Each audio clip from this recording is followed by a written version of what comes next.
Shahrimizning markaziy qismida joylashgan Amir Temur xiyoboni yurtdoshlarimiz va yurtimizga tashrif buyurgan mehmonlar uchun ham madaniy hordiq maskanidir. Xiyobon markazida qad rostlagan sohibqiron bobomiz Amir Temur siymosi bizni tarix va bugun bilan bog'lab turuvchi o'tmishimizni yodga olishga, bugungi tinch va osuda hayotimizga shukrona aytishga undaydi. Bugun mana shunday ulug' sohibqiron siymosiga barpo etilgan haykalning yaratilish tarixi haqida hikoya qilamiz.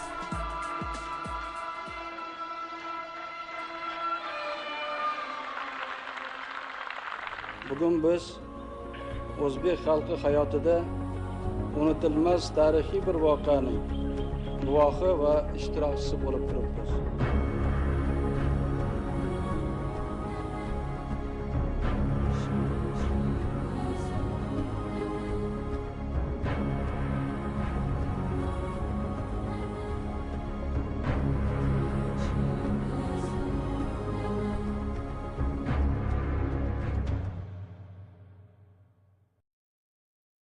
Istiqlolga erishganimizdan so'ng biz tarixiy adolatni qaror toptirish, xalqimizning toptalib kelgan milliy g'ururini yuksaltirish maqsadida sohibqiron Amir Temur bobomizning nafaqat muborak nomi, boy merosi va xotirasini, ayni paytda tarixiy siymosini ham tiklashga qaror qildik.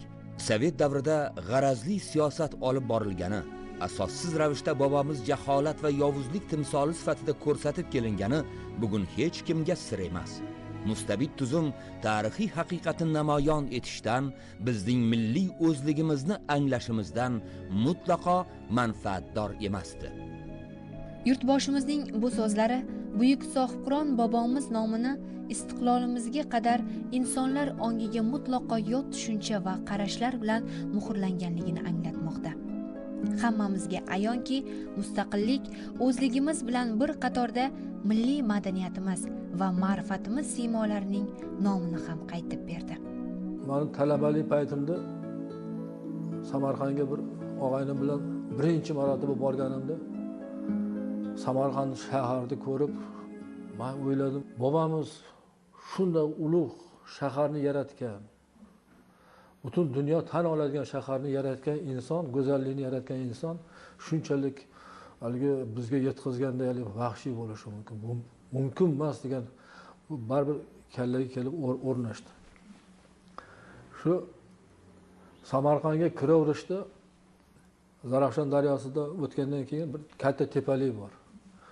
Shu tepalikning ustiga nimagadir ko'z oldimga shu otda turib qo'lini omin deb ochib turgan bir qiyofasi ko'z oldimga keldi. Keyin shaharni aylanib yurgan paytimda xuddi bobomizning ruhi yana bir qaytib kelgandek, Samarqandning ustida ruhi uchib yurgandek ko'z oldimga keldi. Ya'ni bu eslar paytda bo'layotgan gaplar. Mana Xudo bizga mustaqillikni ato qildi. Hurmatli prezidentimiz avvalambor shu birinchi marotaba Toshkentga Amir Temur haykalini o'rnatgan paytlarida, shu g'oyasini bergan paytlarida ko'pchilik haykal ochilish paytida kelgan insonlar, choli, kampirlar, butun Surxondaryo, Qashqadaryodan kelgan insonlar o'sha yerda aytishdiki, mana bugun biz mustaqilligimizni, haqiqiy mustaqilligimizni mustaqil bo'lganimizga ishondik. Chunki bobomizga haykal o'rnatish bu o'z-o'zidan bo'lgani yo'q. Buni prezidentimiz bu nechta ko'chalarga kirib chiqishdilar. Nechta ostonani o'zlari ham aytdi. Men nechta ostonani bosib o'tdim haykalni o'rnatgan uchun. Bu butun dunyoga, butun bizga haligi bizni o'zbek xalqini, Amir Temurni bir boshqa bir nazar bilan qaragan insonlarga mana deb haykalni o'rnatganlari bu menimcha mustaqilligimizni simvol bo'lib qoldi. Haqiqiy O'zbekiston mustaqillikka erishdi degan bir katta ma'no paydo bo'ldi. 1993-yil yurtboshimiz boshchiligida Toshkent shahrining Amir Temur xiyoboniga o'rnatiladigan haykal ilk bor muhokama qilindi. Toshkentga ham konkurs bo'ldi. Birinchi konkurs bo'ldi. Toshkentda biz yutdik. Xursandmiz. Bizda Yasha Shapira degan haykaltarosh bor. O'sha qiladi, deb aytishdi. Biz yutuvdik-ku desak, yo'q, shahar hokimi prezident oldiga uni ishlarini olib chiqibdi. Prezident bu variantni yoqmadi, boshqa variant qilsin deb aytgan ekan. Endi ko'z oldingizga keltiring. Shu SSR paytida Всадник revolyutsiya degan haykal qilindi bu. Juda katta. Qo'lida qilich, oti ustida qo'lda qilich bilan oti uchib ketyapti bir bola. Shuni kallasini olib, Amir Temur bobomizni kallasini shu qo'ymoqchi bo'lgan. Qo'yib ko'rsatgan. Bu bundan vahshiy narsa yo'q. Bu qanday qilib Всадник revolyutsiyani Amir Temur bobomiz obrazi qilib yaratish. Haykaltaroshlar taqdim etgan variantda sohibqiron qo'liga nayza tutgan holda tasvirlangan edi. Men bunga e'tiroz bildirib, sohibqiron bobomiz qo'lida nayza emas, otning jilovini tutib turgani ma'qul deb aytganman. Buning ham o'ziga xos ramziy ma'nosi bor. Toshkentdagi Amir Temur haykalida birinchi uchrashgan paytimda hali haykalni ko'rib, bu sen ot minganmisan menga? Ha, minganman dedim. Otni qaysi qo'lda ushlaydi jilovini? Men endi o'ng qo'lda ushlatganman, chunki bu Samarqandga qarab turadi debdi, o'ng qo'lda. Otni jilovini chap qo'lda ushlaydi. Bu qo'l tayyor turishi kerak. Boshqa narsa qilichga, boshqaga. Otni jilovini o'ng qo'lda, chap qo'lga berdi. Keyin bitta shunaqa bir ulug' gapni aytdilarki, buni tagida juda katta ma'no bor. Otni jilovini shunday ushlaysinki, 20 ta davlatni ushlab turganday bo'lsin. Bu juda katta ma'no bor edi. Har qanday san'at asarini yaratish uchun eng avvalo ijodkor ko'z o'ngida shaxs siymosining tasviri gavdalanishi lozim. Prezidentimizning ta'kidlashlaricha, Amir Temur siymosini sho'rolar davrida antropolog haykaltarosh Gerasimov yaratgan qo'rqinchli buyus orqali bilardik xolos. Uni badjahl, haqiqiy bir hech Amir Temurga yaqin, faqat anasini olgan, nima deydi, shu suyakni razmerlarini olgan, lekin yuz tuzilishlarini shunday buzib ko'rsatganki, uni ko'rgan odam haqiqatan ham shu bizga Amir Temurni qanday yetkazishgan bo'lsa, o'sha SSR payt shunaqa ekan deb o'ylashi mumkin edi. Gerasimov uni olib, ochib, uni nima deydi, bosh suyak qismlarini olib, uni yaxshilab bir qalin chizma tasvirga tushirib, uni keyin haykalga aylantirib obrazlarini yaratgan. O'sha yaratgan obrazi albatta bu ko'p vaqtlar Gerasimov ishlagan obraz shu Temurni bir qandaydir ramzi bo'lib mustaqillik davrimizgacha kelgan edi. Insonlar ko'z o'ngida yillar davomida saqlanib qolgan Amir Temur qiyofasini yangilash oson vazifa emas edi. Shu o'rinda savol tug'ilishi tabiiy. Eng avvalo sohibqiron siymosini yaratish, uni tasvirlash jarayonida qanday ma'lumotlarga asoslanilgan? Hayotini o'rgandim. O'sha Amir Temur bobomizni yonida yurgan tarixchi Ibn Arabshoh yoqtirmagan, yomon ko'rgan. Lekin haqiqatni aytgan. Kimlik qanaqa bo'lgan, yuzi qanaqa bo'lgan, xarakteri qanaqa bo'lgan, qaddi qomati qanaqa bo'lgan, shularni men o'rgandim.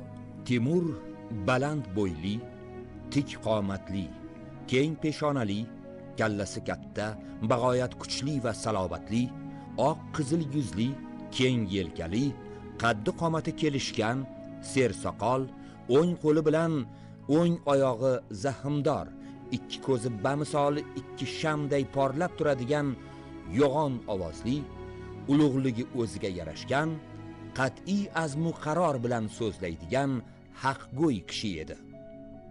Ibn Arabshoh, tarixchi.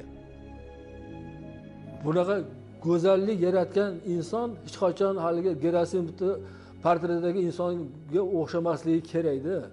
Mana shu ma'lumotlar asosida tarixchi olimlar, adib va rassomlar Amir Temur portretining bir necha xomaki variantlarini tayyorlashadi. Portretda Amir Temur taxtda shohona liboslarda qo'llarini qilich ustiga qo'yib, o'ychan bir qiyofada o'tirar edi. Men umrining ko'p qismini harbiy yurish va safarlarda, el yurt tashvishida o'tgan insonning qo'llari, barmoqlari, gavdasi qanday bo'lishi, yuz ko'zlari qanday ma'no anglatishi zarurligi haqida o'z mulohaza va takliflarimni aytdim. Prezidentimizning fikrlari, g'oyalari va takliflari asosida Sohibqiron bobomizning bugun siz u bizning ko'z o'ngimizda gavdalanib turgan siymosi yaratildi. O'zbekiston xalq rassomi Malik Nabiyev tomonidan yaratilgan Sohibqiron portreti mamlakatimizda Amir Temur bobomizga atab qurilgan barcha haykallar uchun asos bo'ldi. Buyuk siymolarimizni bugungi kunda tasdiqlab, shunday bir obraz bo'lgan, shunday bir yaqinlashuv, bir qanaqadir obrazlarga yaqin bo'lgan siymolarimizni Malik Nabiyev ishlaganlar. Albatta bu biz uchun, mana kelajagimiz uchun bu o'sha bir qanaqadir ramz, kelajak avlodimiz uchun shu obraz, o'sha qolib tariximizni bir qandaydir katta bir shu yerda qadriyatimiz borligi shu obrazdan belgilanadigan bo'ldi.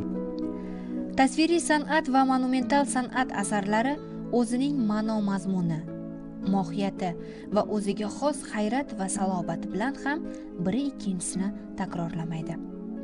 Shu o'rinda aytish joizki, har ikkala san'at turida aks etgan tasvirlar chuqur ma'noni bildiradi. Amir Temur bobomizni bitta mana shu qo'lini topgun uchun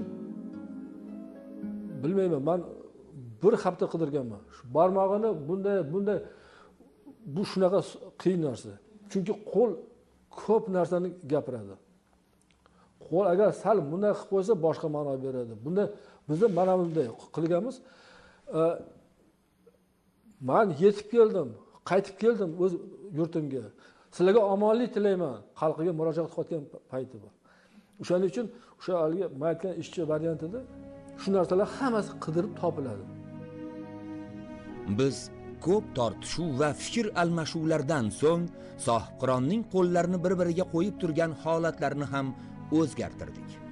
Kuch adolatda degan mashhur so'zlar bitilgan uzugini bo'rttirib ko'rsatishga qaror qildik. Ma'lumki bu uzuk va uning ko'zidagi hikmatli ibora Amir Temurni butun dunyoga mashhur qilgan. Bu shiorda bobokalonimizning hayotiy e'tiqodi teran aks etgan. Shuning uchun uzukni tasvirlashga albatta e'tibor qaratish kerak degan xulosaga keldik.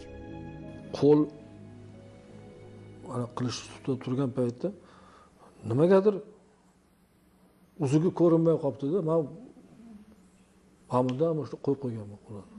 Keyin uzugi qani edi buni? Endi uzugini boshqa qo'lga taqish kerak. Uzugini qilganda ko'rinib tursin uzugi dedi. Men o'sha paytda uzugi uncha e'tibor bermagan ekanman. Keyin bo'lsam, hatto hali yozuv bor ekan. O'sha keyin uzugini yaxshilab qaytadan qilganmiz.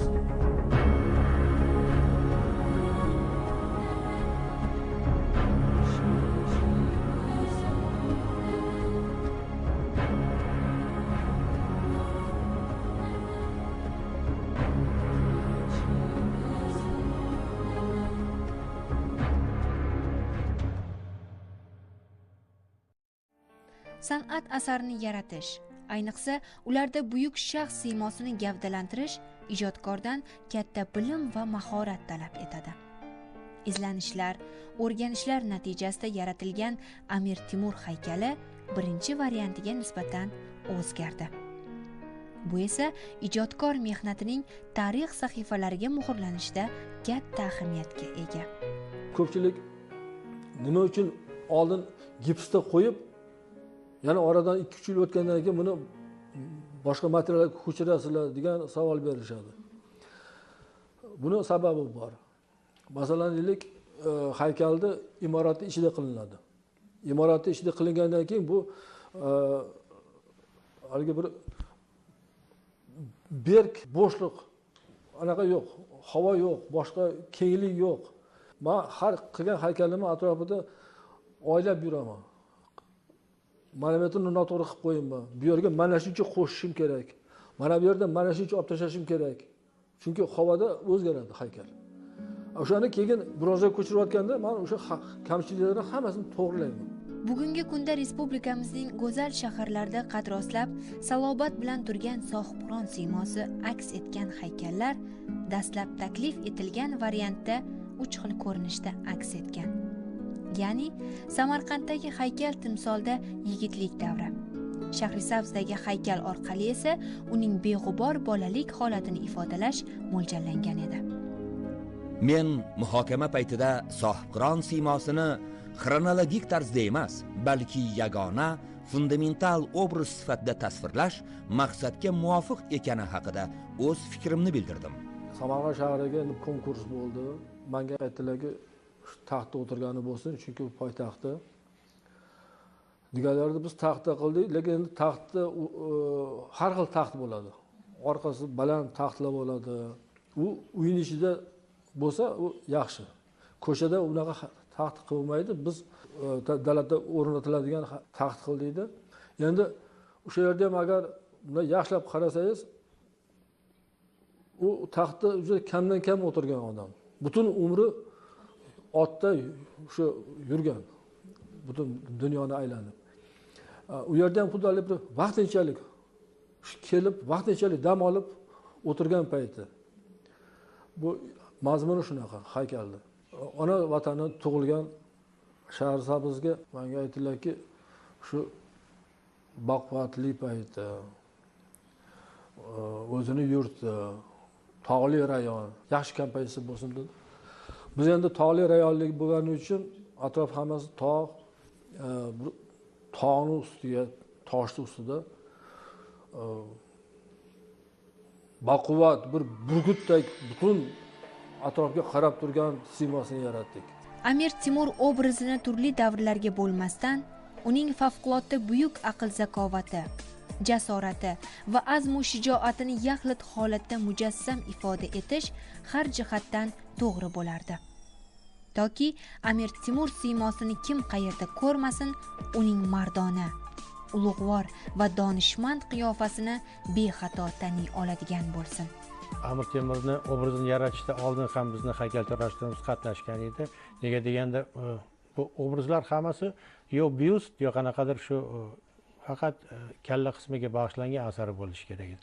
Lekin otda turib qanaqadir bir sohibqiron bo'lib yaratilishida Ilhom Jabborovning katta hissasi bor deb o'ylayman. Mana hozir Amir Temur xuddi o'zini xalqiga, o'zini vataniga bo'lgan munosabatini bildirib va tinchlikni bildiradigan ahvolda. Nega deganda qo'lida qilich ham yo'q, hech nima yo'q, lekin kerak bo'lsa shu davlatni qo'riqlash uchun yonida qilichi ham bor, qalqoni ham bor. Ham tegida zo'r bir ot. Bunaqa otlar O'zbekistondagi yaratilgan haykallarning ichida eng zo'ri bo'lsa kerak. Amir Temur xiyoboniga haykal qo'yasan degan paytda biz uni endi orqa tomonda Amir Temur ko'chasi bor. Prezident aytdiki, mana mustaqillik maydoniga qarab tursin. Bu to'g'ri bu. Quyosh soat 4 dan keyin yuziga chiqadi. Biz nima uchun bu yoqqa qildik? Shu yuzda hamma vaqt quyosh tursin. Bugungi kunda poytaxtimizning Amir Temur xiyoboniga, Samarqanddagi Ko'ksaroy, Shahrisabzdagi Oqsaroy maydoniga xoh erta tongda, xoh kechqurun, qachonki borib qaramang, chindan ham sohibqiron siymosida doimo nur jilvalanib turganini ko'rishingiz mumkin. Bizning o'zbek xalqi juda baxtli xalq. Sababi birinchidan tinchlik, ikkinchidan kelajagini o'ylab, birda hamma vaqt aytadilarki, oldin fundament qurib olish kerak. Men kelajagini o'ylab ish qilyapman. Farzandlarimizni o'ylab ish qilyapman. Men hozir o'sha aytgan gaplari amalga sekin-sekin oshib kelyapti. Bir asar yaratilayotgan paytda yuqoridan misol uchun qo'llab-qo'ltirlab turishmasa qilib bo'lmaydi. Shuning uchun ham men juda baxtli insonman, chunki o'sha mustaqilligimizdan burun nima ish bo'lgan bo'lsa, hammasiga hurmatli prezidentimiz bosh qosh bo'lganlar. Meni butun yaratgan asarlarimni hammasiga prezidentimiz safdir. Xuddi biz birga qilganday. Bu yorug' olamda eng buyuk jasorat nima degan savolga hech ikkilanmasdan eng buyuk jasorat bu ma'naviy jasorat deb javob bersak, o'ylaymanki, yanglishmagan bo'lamiz. Darhaqiqat, yurtboshimizning bu fikrlari o'zbek xalqining ma'naviy dunyosi nechog'lik boy ekanligini anglatadi. Buyuk shaxslarning tarixiy siymosini yaratilishi esa ma'naviy merosimizning bardavom ekanligidan dalolat beradi.